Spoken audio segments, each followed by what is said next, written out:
नमस्ते dear viewers. आज के इस वीडियो में हम लोग एक क्वेश्चन को डिस्कस कर रहे हैं। देखिए क्वेश्चन ये है कि when did series resonant circuit is purely resistive and why. Okay, अपना जो सीरीज रेजोनेंट सर्किट है ये प्योरली रेजिस्टिव क्यों है, ओके, और कब ये प्योरली रेजिस्टिव होता है। यहाँ पर ये आंसर लिखा हुआ है, बट इसके साथ साथ एक छोटा सा शो अगर आप कर दो मैथमेटिकल फॉर्म में तो वो और बेहतर होगा। सो यहाँ पर पहले तो आप ये देखिए कि ये जो सर्किट हम लोग लिए हैं जहाँ पर रेजिस्टेंस है, इंडक्टर है, कैपेसिटर है, ये तीनों क्या है, सीरीज में एक दूसरे के साथ कनेक्टेड है और यहाँ एक पावर सोर्स भी है। इस तरह का सर्किट को कहते हैं सीरीज रेजोनेंट सर्किट, ओके। और अगर ये पैरेलली कनेक्टेड होते तो ये कहलाते पैरेलल रेजोनेंट सर्किट, ओके। या आप इस सर्किट को ऐसा भी कह सकते हो LCR circuit, okay, series resonance and LCR circuit, okay.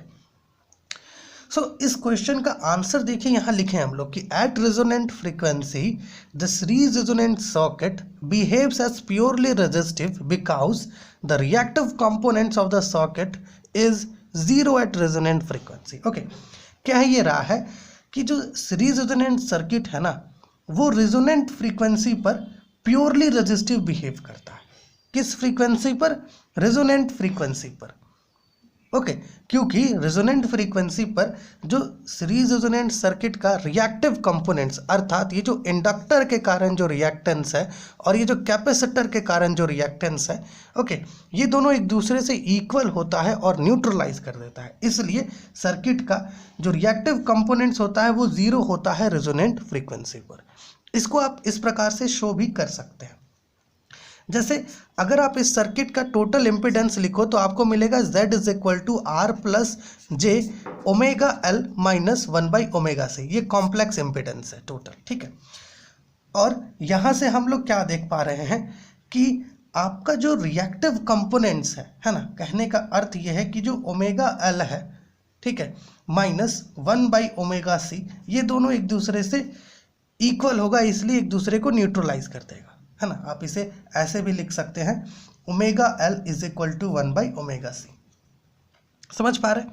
यहाँ पर ये जो आप इंडक्टर ले रहे हैं इसका जो रिएक्टेंस है डेट इज XL वो आपका ओमेगा L से इक्वल होता है, और जो कैपेसिटर ले रहे हैं इसका जो रिएक्टेंस है ये आपका 1/ω/c से इक्वल हो रहा है।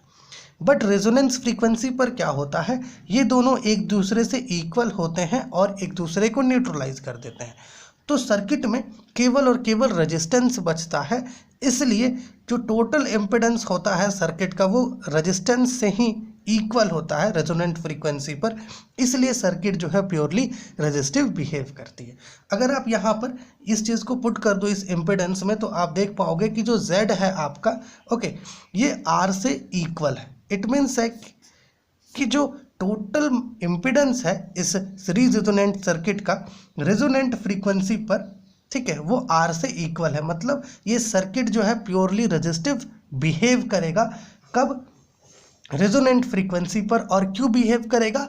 क्योंकि इसका जो रिएक्टिव कंपोनेंट्स है वो एक दूसरे से इक्वल है, एक दूसरे को न्यूट्रलाइज कर देता है रेजोनेंट फ्रीक्वेंसी पर, ठीक है।